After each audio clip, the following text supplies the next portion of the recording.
Politics, Ralph, what a nightmare. You must be completely insane. Look, it hasn't been easy. Politics is a dumpster fire. I'm sure many of your listeners and your viewers out there might have a very dim view of politics, and I'm going to go right ahead and confirm that dim view. We have people in Parliament right now, as I live and breathe right now, that do not give a damn about Australia. All they care about is protecting that cushy job that they have for, $220,000 a year or whatever it is, protecting that job at all costs. We have people in politics right now that are part of the Liberal and the Labor Party machine. And what do I mean by that? I mean, they started from the bottom. They paid their dues as an advisor or something like that in someone's office. They work their way up the chain. Perhaps they were in the unions, work their way up that food chain.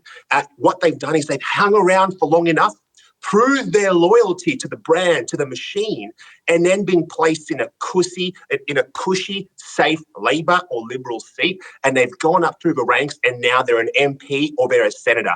They could not care less about you. Let me make that clear. They could not care less about you. They only care about pleasing the machine and protecting their job. And that's exactly the wrong people to be working in politics, the wrong people. We need regular, everyday people to stand up and say, you know what, I want to have my voice heard. I want to have my my views given the light of day. I'm sick of these career politicians. I'm going to stand up. I'm going to do something about it. That's what I decided to do. And if you're sitting at home right now, you need to do the same thing. Yeah, I get the feeling that people are starting to feel that emotion coming from the big state politicians who live and breathe politics, but maybe not live and breathe the Australian culture and the Australian dream. But before we get to your political career, tell us just a little bit about you. What did you do prior to becoming a senator, and why did you decide to throw yourself into the fire of politics and run for the Senate? Yeah, so I've always been interested in the people that lead our country, always from the sidelines though. And when I was very young, I kept on seeing, these people consistently making bad decisions, one after the other, that disadvantage our country and disadvantage the average everyday person. And I thought, what is going on? This can't be right. And I thought, you know what, one day I'm going to do something about this, but the time wasn't right. I was too young. Then, life changed, and I eventually went on to start a small business, ran my small business for a while, and then COVID came along. And I watched all of the overreach happen.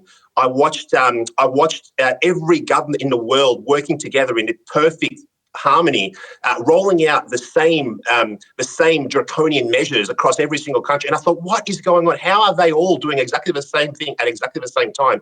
Something's wrong here. Started looking into it, delved into the United Nations, delved into the World Economic Forum, and I thought, no. I got to do something about this. I got to put my hand up. I put my hand up. If I knew now what I knew back then, maybe I might have had a different point of view. But I was a bit naive. I put up the hand. I saw that Clive Palmer was looking for candidates. I looked into Clive Palmer. Love or hate the man, he's an Australian patriot. He loves his country. He's self-made, and I thought I can resonate with this guy.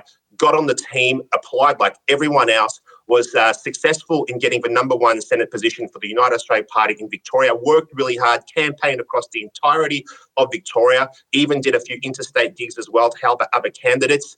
And, God willing, thankfully, enough people went ahead and voted for me. And here I am today, representing average, everyday people in Parliament, not part of a big party machine. It's just me. I'm the guy. This time last year, I was working a regular job, and now I'm in Parliament. And I think that's exactly what we need. We need regular people in Parliament.